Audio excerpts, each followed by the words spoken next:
Hi, in today's tutorial, I'm going to show you how to see pinned-in connections on LinkedIn. First of all, of course, you'll need the LinkedIn application on your phone.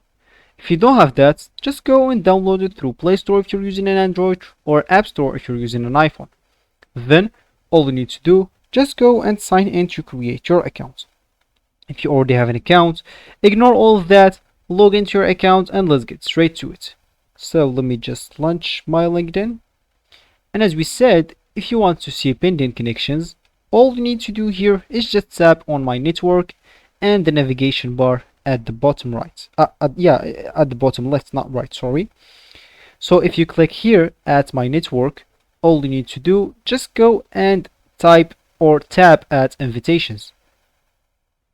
Of course, if you click on here, as you can see, we have the invitations received and sent. Sent, of course, you want to connect with people, you would like to follow pages or maybe events.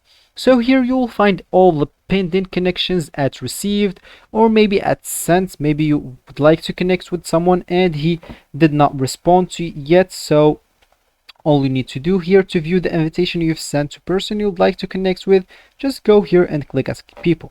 For me, I have 0 because I'm not trying to connect with anyone. So let's just choose here random one maybe.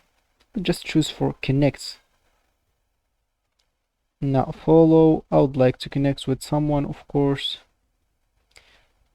Yeah, okay, let's just do that as an example and go back to my invitations. So here if I go to send, you'll find here that one people I'm sending connects to them, and of course this is pinned in. So as you can see, if you click on their profile, it will appear here pinned in. Of course, if you want to remove it or something, just click at this withdraw and click at withdraw. That means you are not longer want to connect with this user and you will be good to go. So that will be for the video, guys. I hope you like it. Thanks for watching and goodbye.